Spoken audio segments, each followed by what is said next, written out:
You shouldn't need your team to be able to win games most of the time. Especially as Ekko, you should have a very selfish playstyle. I think you should only make your own decisions. If you're sitting and listening to your team's pings, you're not really learning. You're getting told what to do.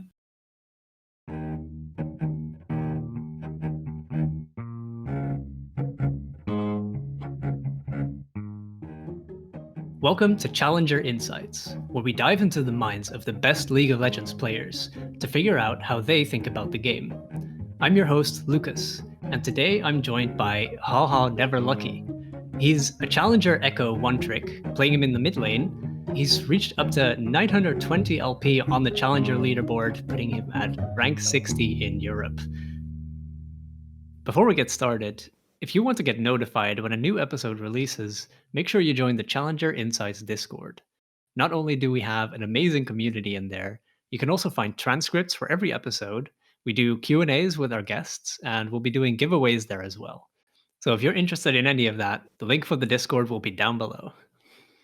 I'm really looking forward to this conversation. Thank you for being on the podcast. Yeah, thank you for having me. No problem. All right. So what made you pick up Ekko in the first place? I picked him up a long time ago. He was released in 2015, and I didn't really like him at the release. He was very different from what he is now. He was more of a tankier champion. He used to have a slow, and he had a lot less damage. He ended up being like a tank jungler at the beginning, so I really didn't like Ekko. But after a year of him getting nerfed, and he got buffed quite a bit with his AP ratios, while his base damage got nerfed. So I thought he was pretty cool then, and I also wanted a champ that could be like my champion, a champ that I got really good at. And at that point, when I picked him up, Ekko wasn't very popular. No one used to ban him. No one really played him. There wasn't really any good Ekko player. So I thought, sure, I'll play him because he was a lot of fun, and I just had a lot of success with him from the beginning. Okay, awesome. I didn't know that he was more of a tank back then. I guess, yeah, once you have those AP ratios, he becomes a lot more of an assassin, right?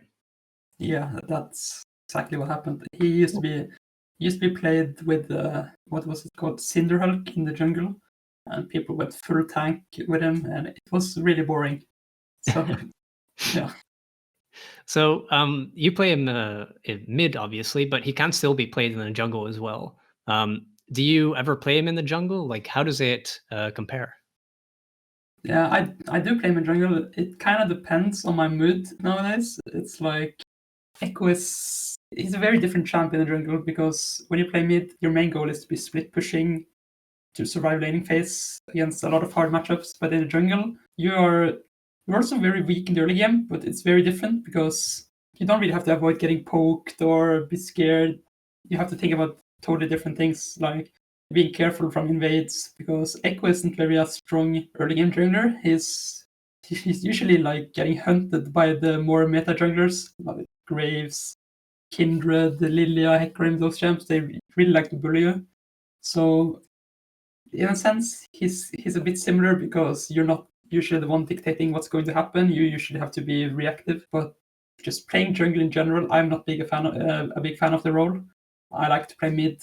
Feels more like a more skilled role playing mid lane, while jungle is so reliant on your team, on your laners, and it's also a very hard role. I think it's very hard to play jungle well, especially when you play against people who have played hundreds and thousands of games of jungle. And when I'm a mid laner, it can be a bit overwhelming playing against, for example, an LEC jungler. Right. All right. Makes sense. So when it comes to Ekko mid, why do you choose Ekko and not any of the other mid assassins? Like, what can you do on Ekko that you can't do on something like Fizz or Zed or Diana? What I like about Ekko is he's really versatile. He can do very surprising things. He can almost win any single 1v1 in any single laning phase. For example, Fizz, he's a very straightforward champion. He has his R. When you're playing against Fizz, the only thing you're thinking about is, okay, I have to dodge his R. That's the only thing he can do. Zed's kind of the same thing. He throws his shadow, he pokes you, he goes in with ult. Diana, same thing. She's really straightforward. But Ekko has a lot of ways to play the game. You can play with your Q, just play safe, wave clear. You can use your E in many different ways. It's not just an engage. You can dash over walls. You can dodge skill shots. You can go back and forth. And probably the most interesting thing about Ekko is his R. There are so many ways to use the R. It just feels a lot more rewarding to put thousands of games in compared to a lot of the other assassins. Because the skill ceiling of Ekko, it just keeps growing. The way you can use your and your W, it feels so rewarding when you can do it properly and when you hit them. But it's constantly evolving the ways people react to your W and to your R, and he's just so much fun to play. I never feel satisfied, if you know what I mean. I feel like I can always get better and do better. Okay, awesome. Yeah, that makes a lot of sense. I can see how Ekko's kit lends to much more of a high skill ceiling. I guess that does also mean that people play Ekko in lots of different ways. So what I'm interested in is compared to how other people play Ekko mid, what kind of makes your playstyle different? So my playstyle is generally very split pushing, side laning reliant. I really like to just take it slow in the early game, don't take too many risks. While a lot of other Ekko players, they think, okay, Ekko has really nice wave clear with his Q, let's just throw the Q level 1 on the minions, let's push the wave.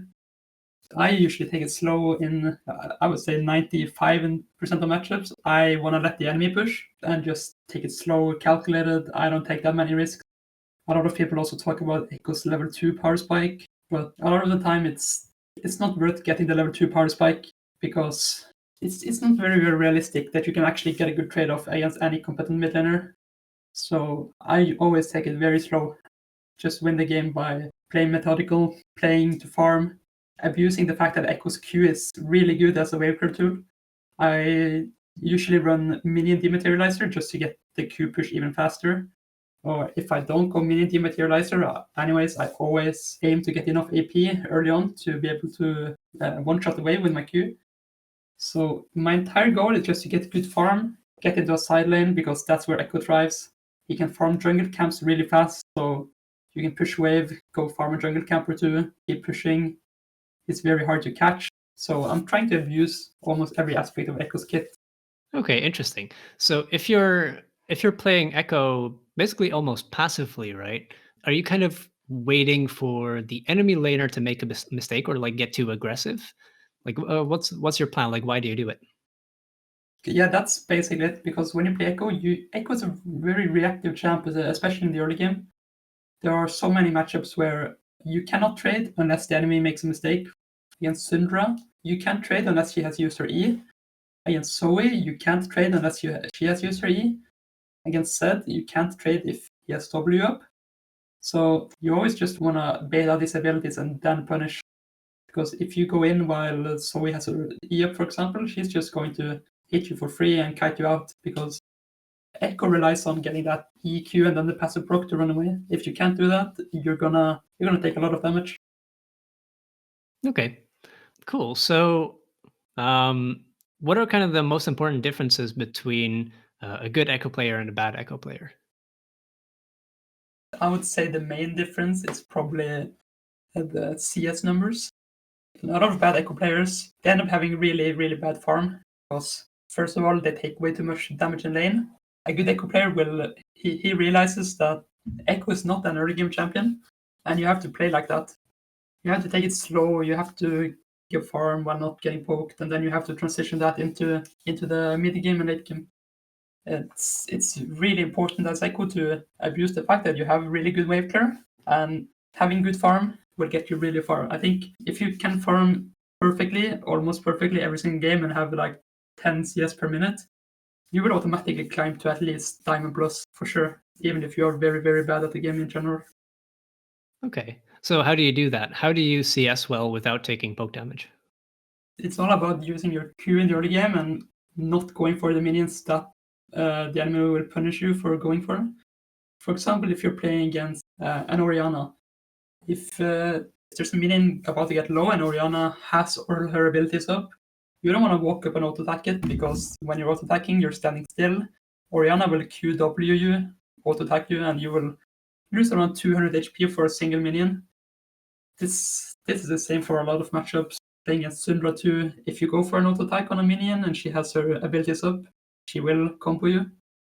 So it's all about queuing the minions that the enemy will try to contest you for, and auto-attacking the minions that the enemy can't punish you for going for.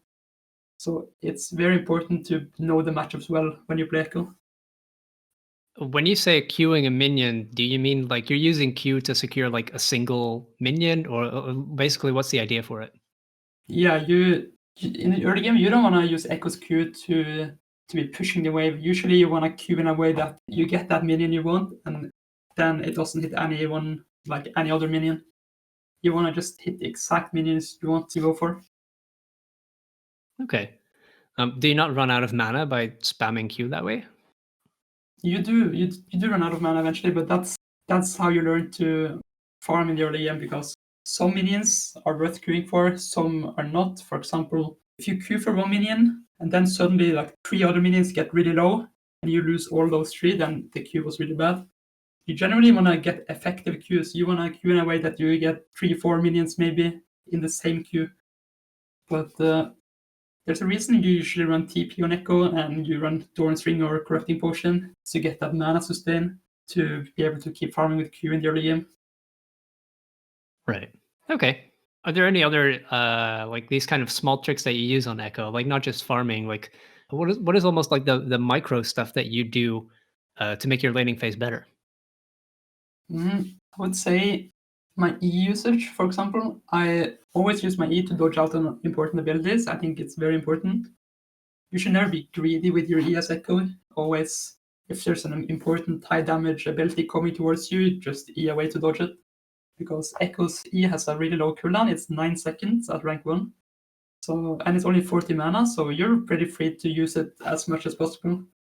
Because in a lot of matchups, you run out of HP before you run out of mana. So don't be afraid to use some mana to save some HP. And also, kind of a cool mechanic that I use in my laning phase is that I don't skill my R early game. Even if I hit level 6, I wait to put a point in my R, so the enemy won't know that I have it. And this usually gets me a lot of kills, because when the enemy can't see my ult trail, they get really confused. A lot of players have learned about this, and they know that I'm saving my R. But for example, it still catches junglers off guard, catches the support to roam off guard, because even if your enemy laner realizes that you just haven't skilled your R yet, it's not easy to know if you're a support or a jungler going to gank Ekko. If you don't see that he has ult trail, usually they think he doesn't have it. This gets me a lot of kills and a lot of advantages. I know that I've fallen for that before. Like I know about the trick, but it's so hard to tell whether he just hasn't skilled it or whether it's actually on cooldown when he's 6. Yeah, but I also abuse this because I like to ult back to lane, especially if my wave is in a bad state, which means I will lose a lot of minions if I recall. So what I do sometimes is I just even if I haven't leveled my ult yet, I recall, level my ult, and ult back to lane, and the enemy will think that okay, he still hasn't leveled it, but I have actually recalled and ulted back, and I don't actually have it. That's smart.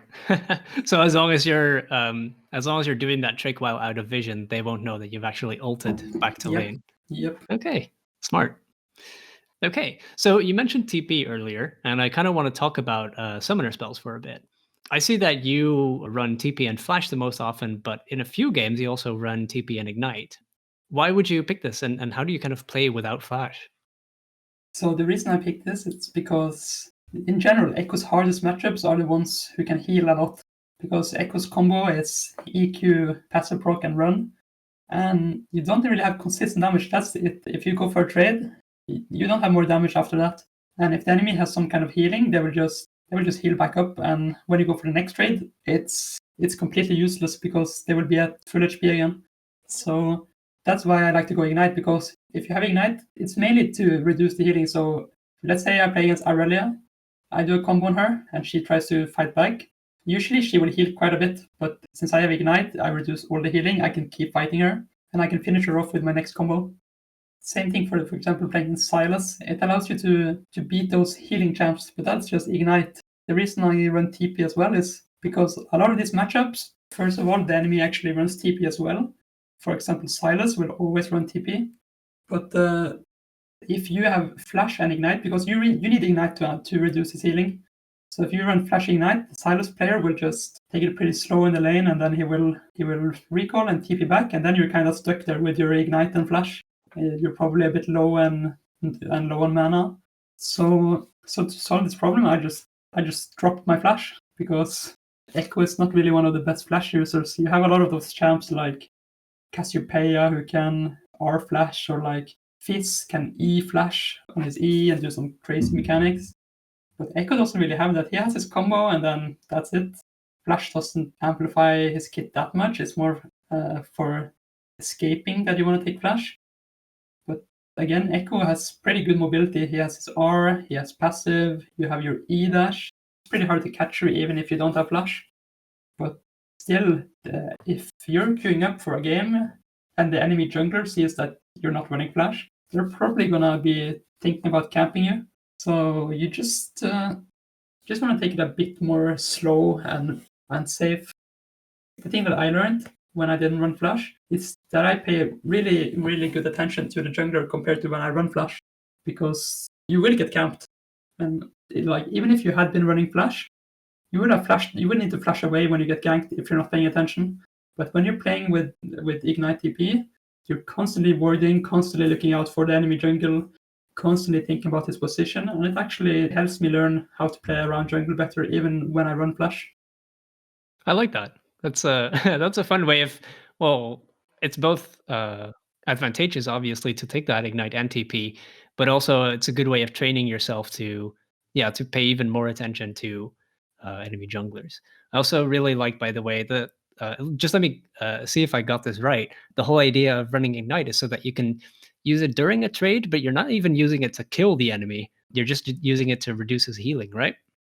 Yeah, generally, but usually, since you're reducing the healing, you want to go for the kill when you have it, because it depends, of course, on the situation. But a lot of the time, against these champs like Aurelia, you want to ignite in a way that, because ignite lasts 5 seconds, and you're like, as Ekko, your Q and E, they're at 7 and 9 seconds, depends on the time of the game. So you can do your combo, you ignite them, then you can keep fighting them, and they won't be healing on you. Usually they're like healing on you because you have no abilities up. But since they're ignited, their healing is reduced by 60%, which means you can keep fighting, and then you finish them off with the next set of combo.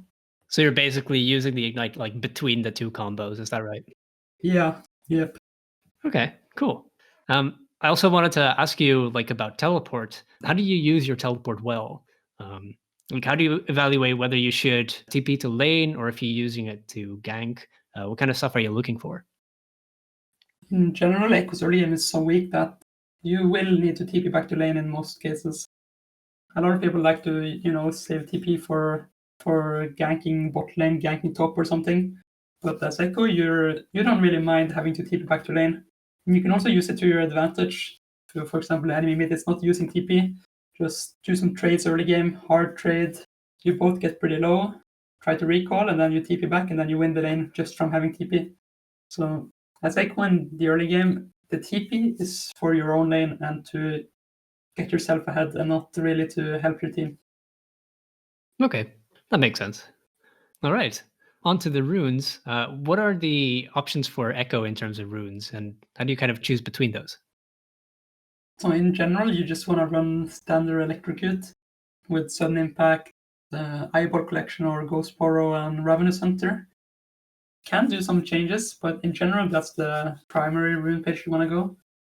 And secondary, I'm still experimenting a bit, because the new season has changed a lot of stuff, and it's not very easy to say what's like on paper the best, because the different pages all have their strengths.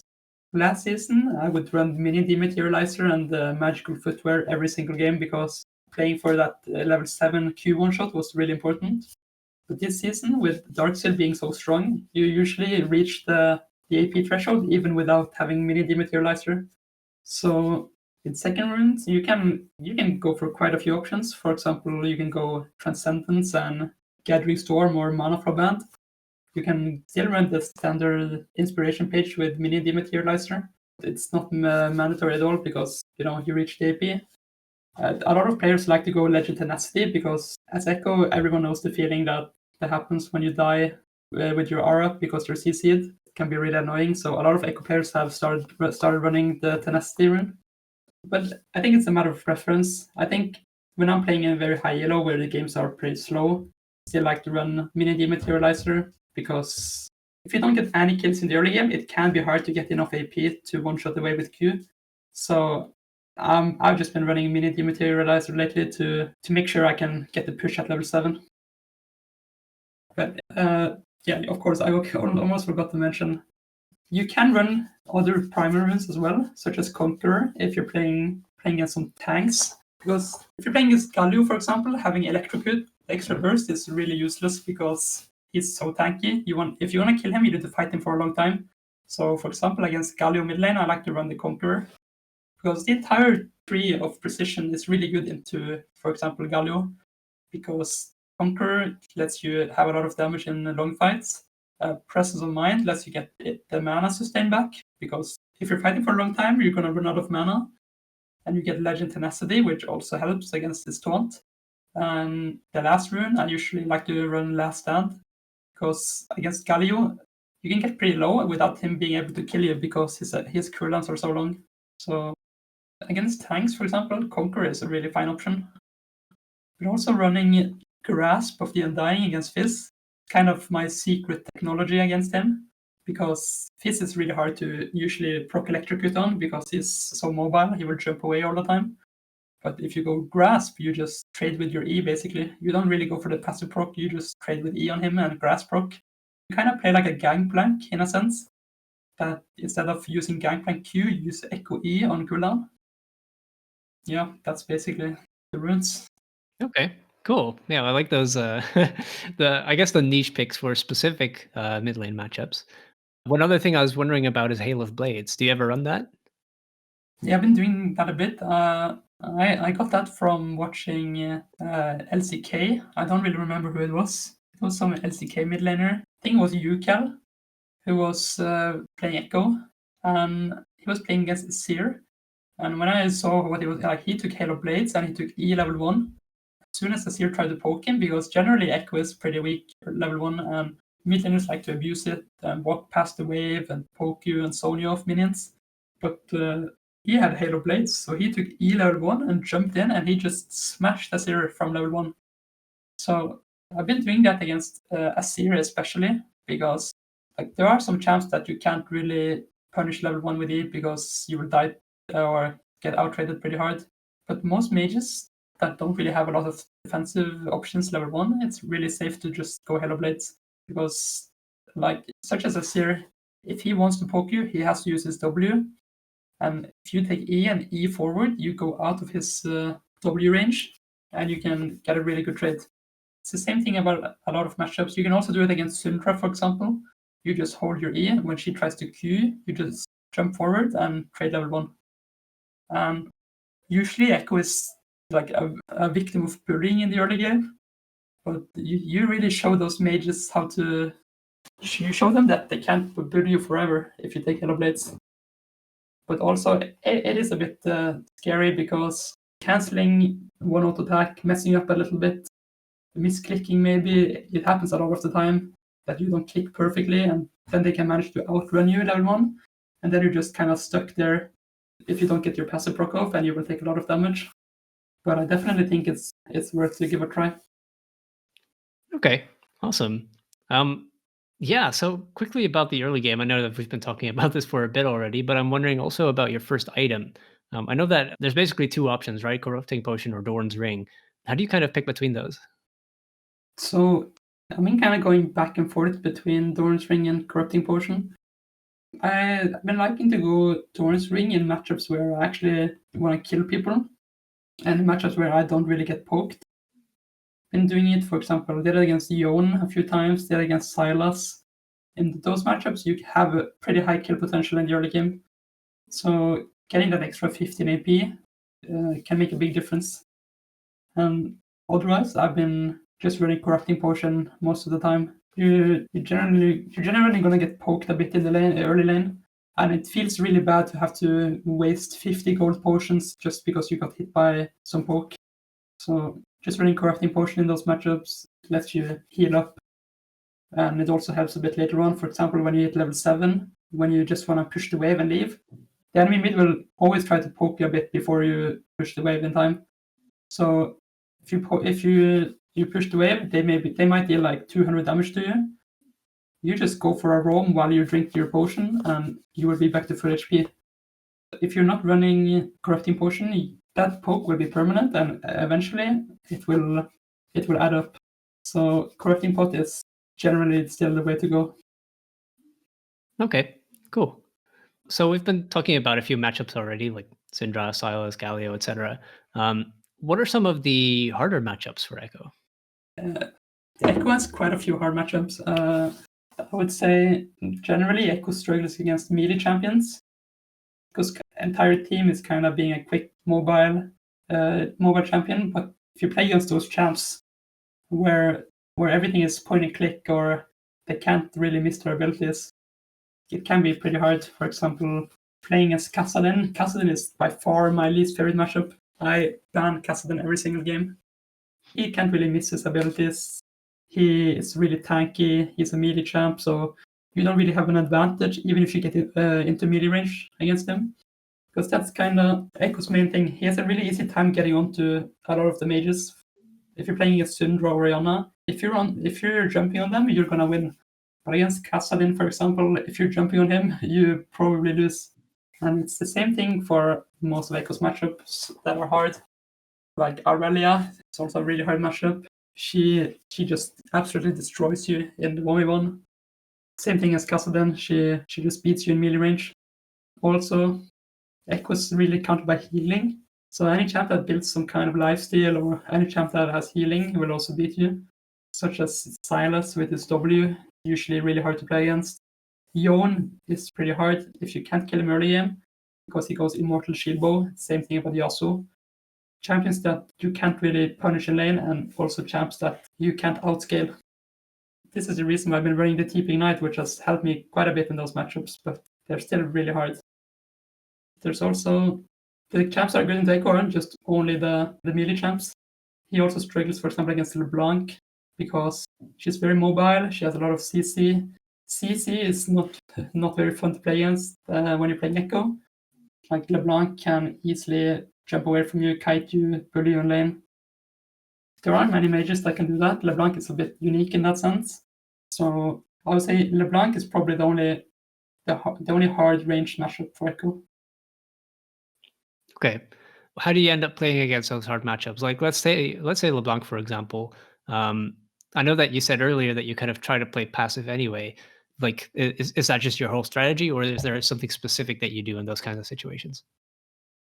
So against LeBlanc, you have to be really scared, and you have to respect her the entire early game. And I usually just let her push the wave in. Whenever she tries to W me, I try to E away. And like if I'm not very low already from getting poked, what you can do is you can time your E to follow LeBlanc back to her W. When she goes back to it, you can actually follow her. That's usually the easiest way to trade with her. Almost all of those hard matchups, they have some kind of way you can outplay, and it's usually about your E. Same thing is, for example, against Aurelia. Whenever she tries to stun you with E, you just dodge it with your E, and then you jump on her. With Kassadin, you can actually follow his R with your E. So there are a lot of those small mechanics you can use to win those matchups. But in general, you just want to take it a bit slow, punish mistakes. That's what you want to do in the early game. Following people with your E must be pretty hard to execute, right? How do you practice that sort of thing? It's just about knowing the game, knowing how people play, how people generally use their abilities. If you play against a lot of LeBlancs, you will notice they all have like there's signs that they're going to W back. For example, a LeBlanc jumping on you, a lot of them will just jump back if you're acting scary. So, for example, by walking towards her, or E and then walking towards her will make her go away.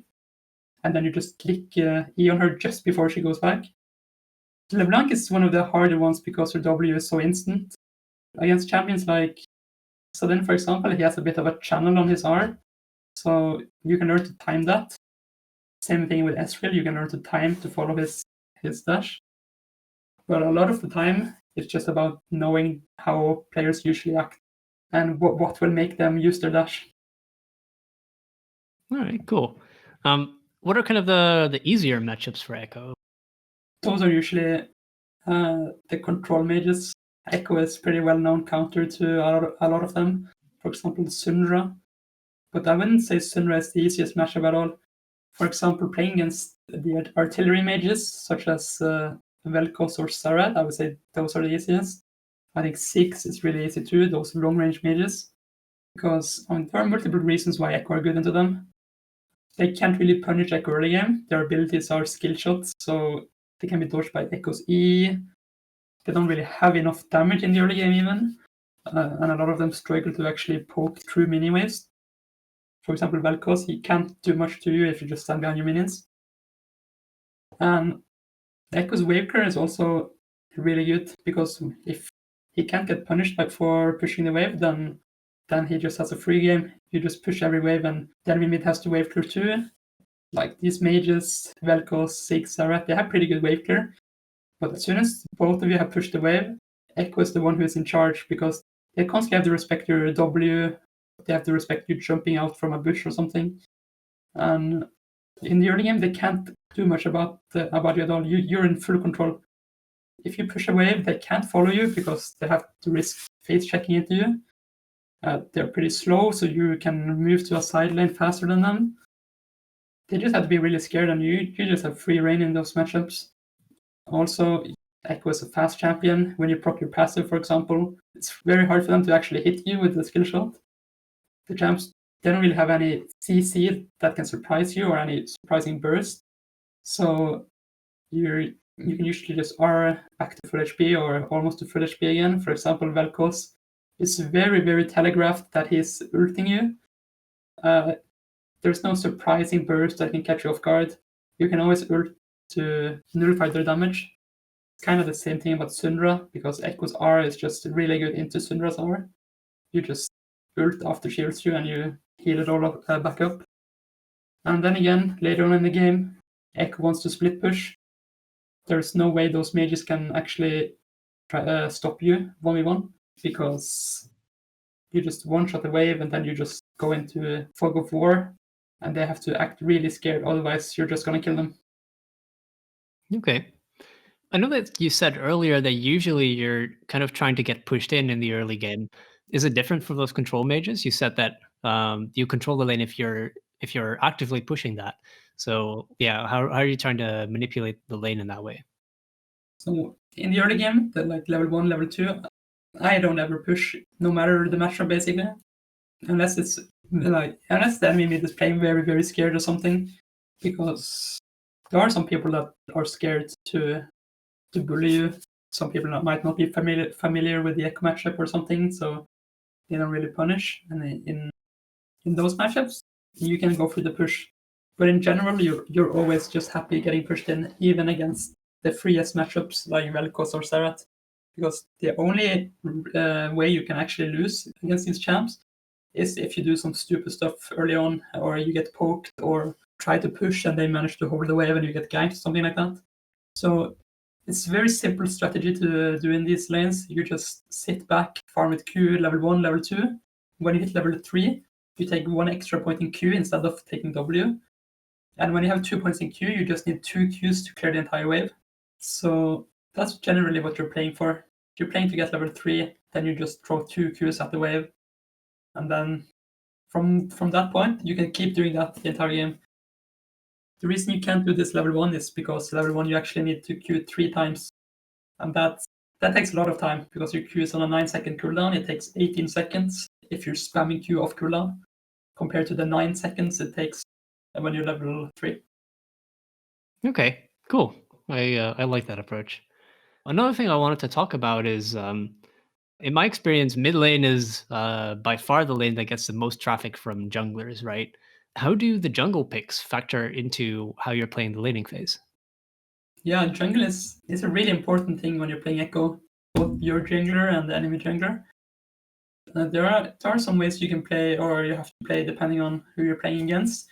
For example, if you're playing against something like Lee Sin, you have to be really scared because Lee Sin can come from anywhere. He does a lot of damage. He can follow even if you're mobile, he can still follow you easily. So if you're playing against Lee Sin, you need to be a bit more considerate about how you're playing the game, especially when he hits level 6. He can easily burst you with his QRQ combo, so you can't even ult to save yourself. If you're playing against other like the farming junglers, you can usually play laning phase a bit more chill. You can push a bit more for priority in the lane. I would say the easiest junglers to play against when you're playing Ekko, I would say Olaf, for example. He's been meta now lately, and playing against Olaf is usually pretty free for you because his ganks are very, very weak, I would say. You can just E away to dodge his Q and then you're fine. But there are some champions that you struggle against. But those champions can be shut down early on, so you won't struggle. For example, generally, if you're playing Ekko and enemy team has Skarner is also pretty strong right now. It's not fun to play, but if you can actually do something about it early game, the game gets a lot more easier. That's why when I play Ekko, I really like to play with those kind of aggressive junglers like Rek'Sai, Kindred, those kind of champions that can actually have some control on the map early on. Okay. So how do you prevent the enemy jungler from being able to gank you? That's generally a very important thing to think about when you play Ekko. You have the obvious answer to ward, but not that simple. You should really focus on putting down vision on one side of the map where the enemy jungler will be. You have to track them to be able to do that. Always pay attention to where the enemy jungler starts, because if you know where they start, you know where they will be at most of the time in the game. For example, if they start topside, it means they will probably be back topside in around 2 minutes when their camp spawn again. And you kind of just play with that information.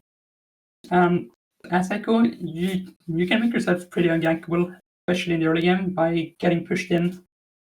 This is another reason why getting pushed in is a pretty good thing as Ekko. You just let enemy push the first levels, and eventually your wave clear is so fast that the enemy jungler won't even have time to gank you before the wave is gone, and then you just back off and you can't die. Okay. As for your jungler, how do you set things up so that he can gank your lane? There are some ways to do it. Again, getting pushed in early game, it puts the enemy with mid lane at risk. They have to walk pretty far up to poke you, to push you in, to play the game. They have to walk far up.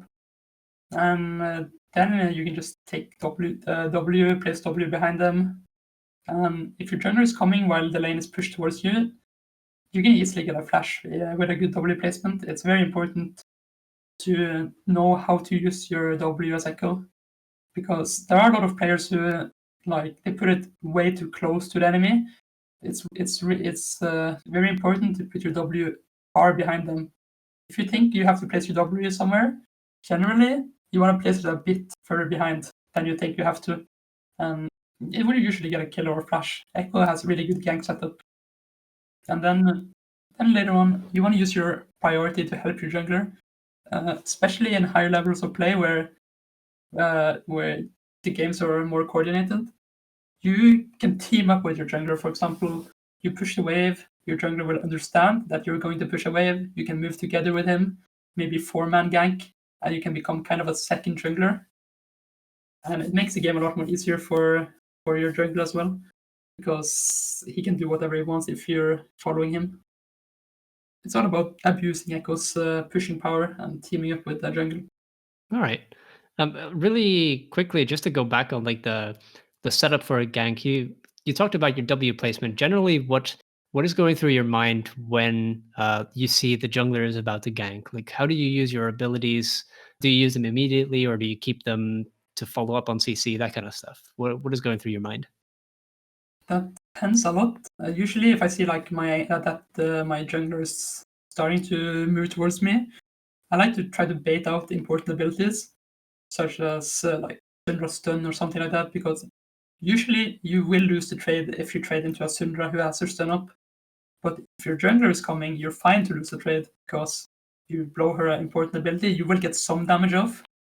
I think it's a very important thing that not many people realize, is if you're going to get a gank, taking a bad trade is very good to do, Because if the enemy is low, it doesn't really matter that you are low as well because you are 1v2.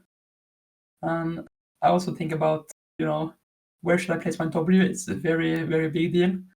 Should I place it to cut off their escape? Should I place it to shield myself in case they try to turn on me? You have to evaluate the situation, and it's a very hard thing to do in general, but it's something you learn to do. All right, awesome.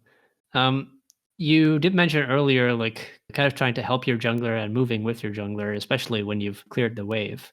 Before that, though, I know that in the early levels you like to get pushed in, but isn't that an issue for the first scuttle crab? I know that mid lane is important for that, right?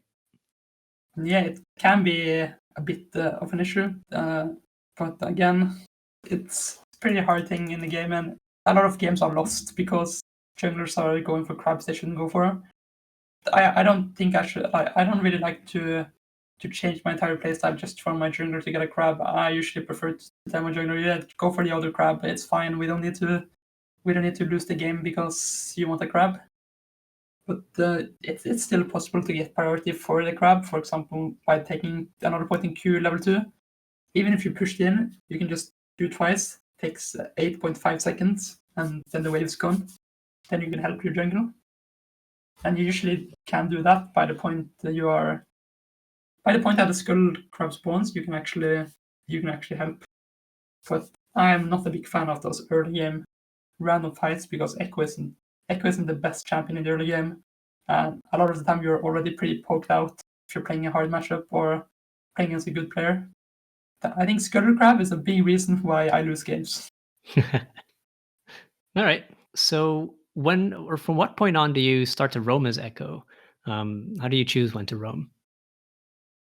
It really depends on your matchup and how the map looks like. It's like usually you're not in charge of the lane as Ekko, right? So you have to use the opportunities that you're given.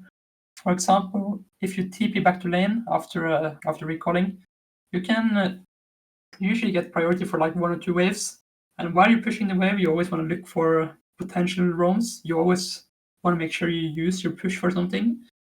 You don't want to push the wave for no reason. You always want to have a good reason to do it, either if it's you push into roam, push into ward, push into recall, or even push in just to scale if you're outscaling the enemy mid really hard. For example, I was playing a game yesterday. I was playing against Rise, which is usually a matchup where you struggle in the early game. But the Rise player was a bit scared. I think he was respecting my jungler or something. So at level 4, I got to push the wave in. And instead of recalling or not doing anything, I had been planning since Rise pushed me in like 1 minute ago. I'd already been planning my play. So I was pushed the wave in super fast, and went straight top and dove the enemy top laner, and we won the game of that. So you have to always analyze the map, what you can do and what's going to happen. It is possible to roam in the early game. It's not very likely to happen, but it can happen. Especially the easiest way to roam as Ekko is definitely to dive. Usually, if the enemy has pushed up, they can just leave. But if they have a wave on their turret, they can't really leave. And if they leave, they will lose a lot of XP and farm. So generally, you want to look for dives in the side lanes. You can do it early game, but again, the most realistic time to be able to roam as Ekko is level 7 or level 9, because that's when you have enough AP to one-shot the wave. You will have almost a full 30 seconds before the next wave comes to roam. And when you also have ult, it's very safe to dive. There is almost no risk at all. That's generally how I play to roam. Okay. Do you prefer to roam bot side or top side? Or what factors go into that? You have to think about their champions and what they can do to you. And also their levels, for example. If I'm playing Ekko and I'm level 7, I just one-shot the wave, and I see the enemy bot lane is level 4, level 5, I'm going to go run bot most of the time. But again, if they have Braum or something like that, the champ that is really hard to dive, if they're pretty high HP, can't really do that. So you always have to evaluate. I think the easiest thing to do is to dive top lane in general, or roam top lane, because top lane champs usually have a good setup for your roams, like Renekton, Camille, those champs.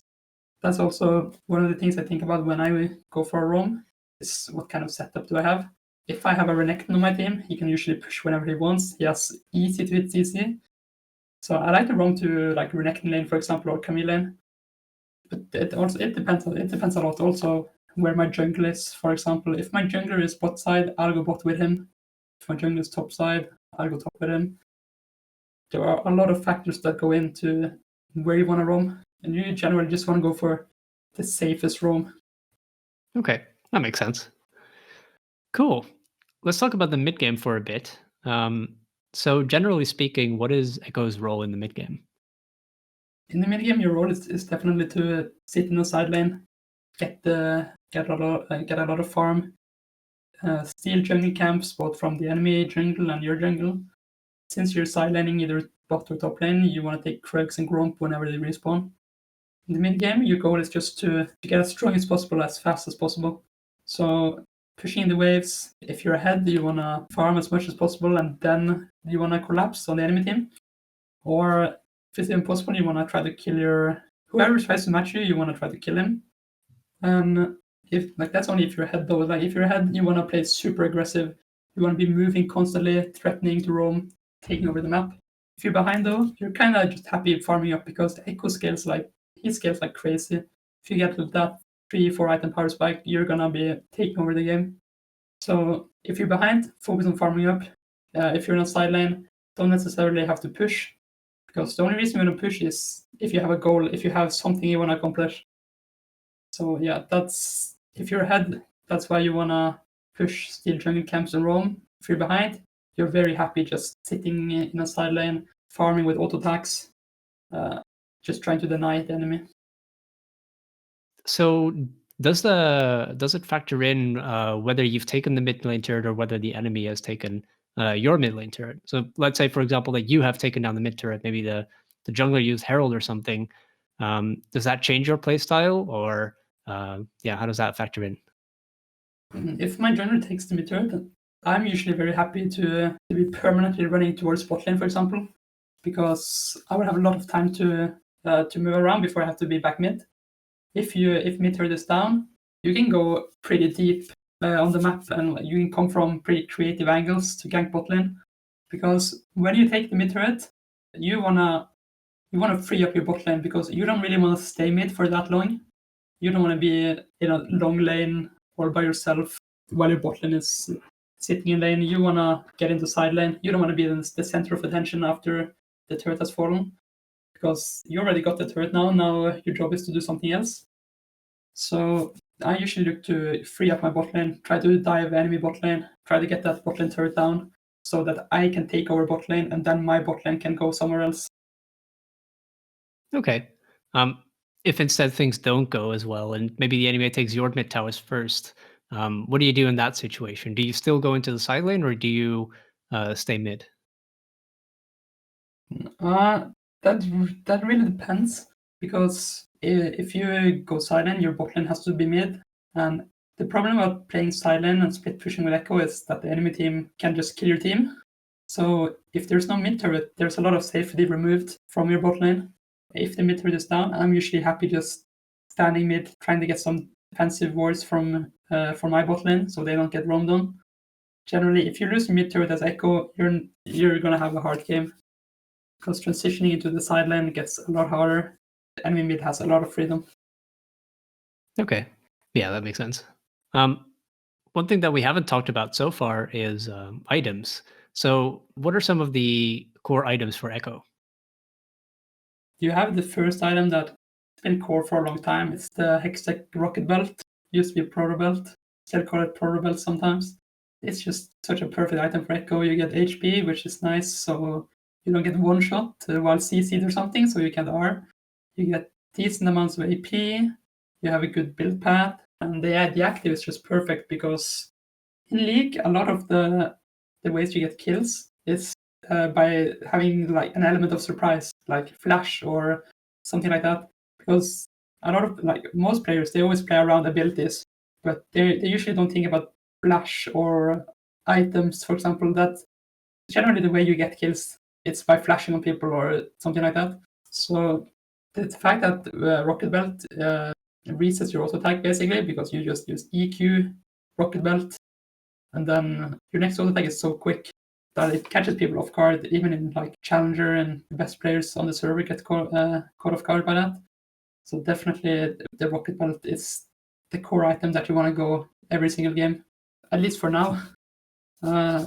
Secondary, Lichbane has always been the standard Ekko second item. Last season, there was an LEC mid laner. He contacted me and asked me about some Ekko builds. And he was like, I told him you should go Hextech Proto Belt and then Lichbane. And he was like, but what, have you tried the Nashrathud? Why not Nashrathud? And I was like, I don't think it's that good. But then I tried it a few times, and it actually turned out to be really, really good, especially for my side laning playstyle, because the extra attack speed, some extra consistent damage, just lets you farm so much faster. So right now for me, Nashor's Tooth is kind of a core second item most of the time. And Lichbane is more situational. For example, if you are snowballing very hard. Since Lichbane's gotten nerfed quite a few times now, the only positive thing about Lichbane compared to Nashor's Tooth is the movement speed you get. So if you really need the movement speed, then Lichbane is definitely the best second item. Generally, I prefer Nashor's Tooth right now. And then you have the Rabadons. Rabadons is really expensive, but it's a perfect item for Ekko. If you can afford to go it, you should always do it. Ekko has really good AP scalings from the time where Tank Ekko was broken. They kept nerfing his base damages and they kept buffing his scaling. So he has some pretty sick AP scalings. For example, his ult has 150% scaling. His shield has like 150% or something, 200%, I don't remember. And he has really insane AP scalings. So Rabadons, if it's possible, you should definitely pick it up. And also Mijai's Ekko is a very safe champion in general. You're so fast, your ult allows you to make mistakes and still survive.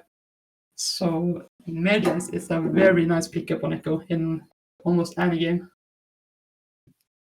Okay.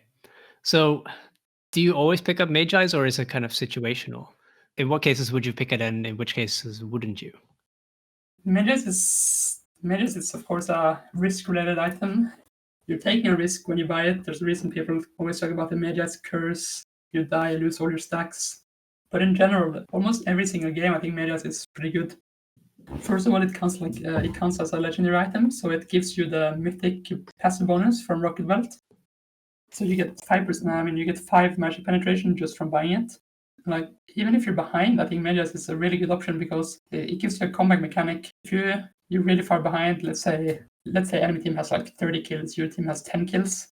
If you get a good fight, get like a few kills, get some Mijai stats, the game is way more winnable because every single kill from Mijai's is 20 AP, which means every single kill is not 300 gold value, it's 700 gold value. So it lets you come back really easily. And I won a lot of games, even if I'm behind, by buying Mijai's. People say like, okay, but what if I die and lose my stacks? But if you play well, you're not going to die. And Mijai's also makes you focus more because you get really scared of dying. It just makes you play better, I think, and more considerate. Okay. You'd always try to buy Darkseal early, though, right? Yeah, generally my first buy every single game. Okay. Do you ever buy Zonias, or like in what situations would you buy it?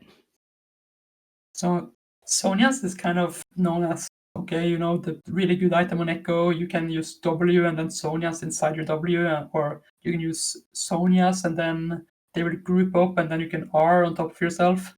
But that combo, like, even if it's good against players who aren't very smart, who actually will fall for those tricks, even if it works sometimes, I don't think it's worth it because going Sonia's, you just lose so much damage. You're investing a lot of gold into armor, which is a lot of time not even good. If you need armor, you're happy with a Seeker's armor guard. And Sonia's active, Ekko kind of already has a Sonia's in his R. You don't really need two. So I think Sonia's a lot of the time is really wasted because it also delays your other items. Ekko really needs Rabadons. He really needs Void Staff eventually against heavy MR. So in general, I think Sonya's is pretty bad. The only reason you want to go Sonya's is maybe if you're super fed and you have 25 stacks on your Mijais and you just want to be a bit more safer. Because if you're already one-shotting the enemy, it's better to invest in some defensive items. Okay. Yeah, that makes sense. Finally, let's talk a little bit about the late game. How do you approach team fights in the late game? So as Ekko, generally straight up team fighting, like classic team fighting, that's not really his thing.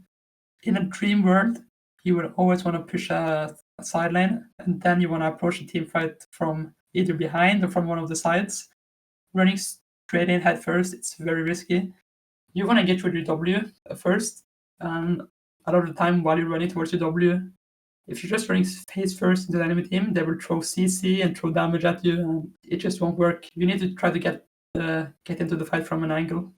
Even if let's say I'm playing a 5v5 face-off at Dragon or something, where both teams are just standing there throwing abilities, poking, I always want to look for a way to get behind them. So I don't need to be jumping through their front line with CC. I don't need to really risk anything, because as Ekko, you're not the primary engage. You wanna wait a bit, and then you wanna go in after the important CC abilities are used. You always want to look out for any important CC that generally messes you up. Cassiopeia, for example, if you're playing against Cassio, look out for her W. If you're playing against Syndra, look out for her E. Then you can go. You always need to look out for the key CC abilities. Then you engage when the enemy don't expect it. Right. Okay. So are you also, when it comes to teleport in the late game, are you also just keeping that and split pushing so you can teleport into the fights and kind of on purpose arrive a bit late? Yep, that's exactly how I play. Push out. Maybe I push a bit too much sometimes, just making sure I get all the gold. Then I always look TP. Ekko thrives in fights where enemies are split up and when they don't have their abilities up. That's exactly when you want to go in. When the people are scattered, and you can pick them off one by one. Okay, cool. How do you end the game? There are some ways to end the game as Ekko. Usually, it's just by winning a team fight. You push, get a good flank, kill enemies, either pick a Baron or just end the game.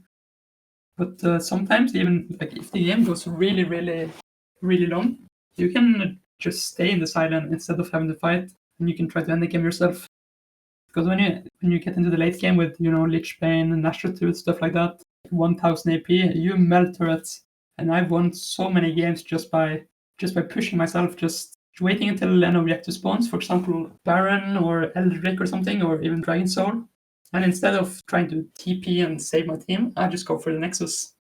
That happens actually quite often. All right, cool. Finally, just a few more questions about basically your high level view on the game. From your perspective, how important is teamwork and communication? For context, I'm asking this because it seems that you stomp most games and you get all the kills. So I'm wondering if that means that you feel like you don't need to rely on your teammates or something like that. Yeah, I think in solo queue, communication teamwork is really overrated. I think a lot of the time, especially in lower elos, you should definitely disregard your team. You shouldn't need your team to be able to win games most of the time. You should just have a very, especially as Ekko, you should have a very selfish playstyle. Uh, communication is fine. When I'm playing Ekko, I like to say, okay, this matchup, I will get pushed early game. It's pretty hard early, but eventually I will be winning. Just give my team some information in the early game to work with so they can play around it. But generally, like a lot of the time, especially on EU West, people are very, very toxic. So I just play a lot of my games with everyone in the game muted. Their pings, their chat, everything muted. I just play my own game. And I work with that because not only do I not get distracted by my team, but also I think for improvement, I think you should only make your own decisions. If you're sitting and listening to your team's pings, you're not really learning. You're getting told what to do. You should. I think it's better to think for yourself. Yeah. So I think teamwork and communication is a bit overrated. Okay, interesting. I have heard of people obviously just muting their entire team, but I haven't heard many people who just mute all the pings as well. Do you feel that you miss out on information in that, or is it really just kind of siloing yourself so you can make your own decisions? I do miss out on some information, but there's just so much cluster and useless things going on. So the most important thing you miss is maybe flash, like when people ping flashes. But still, I think if you want to become the best league player, if like my goal is definitely to become like rank 1, to become the super player, like an unstoppable player. If you want to do that, you shouldn't need your team to be telling you anything. And it's like you should be able to make every decision yourself if you want to become the best. That's what I think. You should be able to gather all the information yourself. It's not easy, but I think that's a goal at least to work towards. All right. Really putting all the pressure on yourself, I guess. Yeah. Okay. Kind of in a similar vein, would you say that playing Echo is more about mechanical skill or, I don't know, about game knowledge and map awareness, that kind of stuff? Assassins, I think generally assassins are basically all mechanics, like said, arena, stuff like that. They are very reliant on good mechanics. But at a certain point, game knowledge and brains, they do matter, even if you're playing some hyper mechanic champ. Let's say you were like maining a Vayne top or something, or yet any champ that would just need insane mechanics. Mechanics can get you so far, but to become really good, you need to be smart about the game. I think Ekko is one of the champs that mechanics aren't that important with. Uh, Generally, you need to be the best player in the world to play Ekko at a decent level. He has his Q, which takes a lot of effort if you want to miss your Q. Your E, point and click. A lot of the reasons why people complain about Ekko is he has basically undodgeable damage. Uh, but again, you need mechanics, of course. For example, your R and your W. But definitely, I think being good at the game, being able to move, use the fact that you have insane wave players, stuff like that. I think that's the most important part. Okay. Um, how do you improve your playstyle? Mm, I think you should, if you want to improve, the best way is definitely to watch players who do the same thing as you or play the same champion. I think like watching people, it's really helpful, but also just playing yourself, learning, grinding. It's just about putting effort into it. If you want to get good, you need to play a lot, watch people who are good, and also you need a really good mentality. Having a learning mentality will make you improve so much faster. There are so many people who are stuck in lower ranks, complaining about their teammates, stuff like that. If you want to improve yourself and become a good player, you have to only focus on yourself. What makes for a good learning mentality in your view? Someone who always blames themselves for their losses. If you want to have a good learning mentality, you can't be sitting here thinking, I'm stuck because of this and this player. This guy is so bad. You have to disregard your team. You will have everyone has bad teams. Absolutely every single player will have bad teams, and there's nothing you can do about it.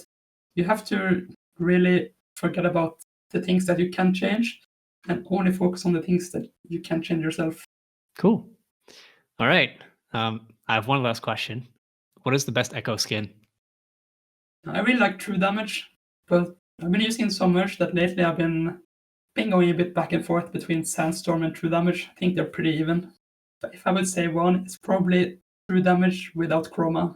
It's the base one. It's probably the best. All right. Yeah, thank you so much for being on the podcast. This has been crazy. I've learned a lot, especially about the laning phase, kind of the micro for Echo, the roaming, all kinds of stuff. This has been really cool. Yeah, where can people find out more about you? I do stream on Twitch whenever I have the chance at twitch.tv/Hawhawneverlucky.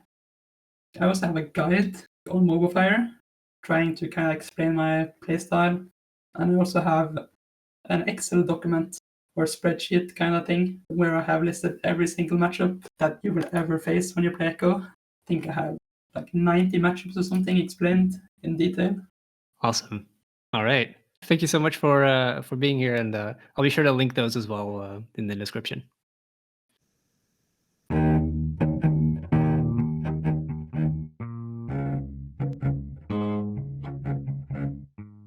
All right, that's it for this episode. I hope you enjoyed this as much as I did. Be sure to join the Discord for announcements, Q&As, and other events. And lastly, I read every comment and I would love to hear from you. So comment below what you think of this episode or who I should interview next. All right, thanks for watching.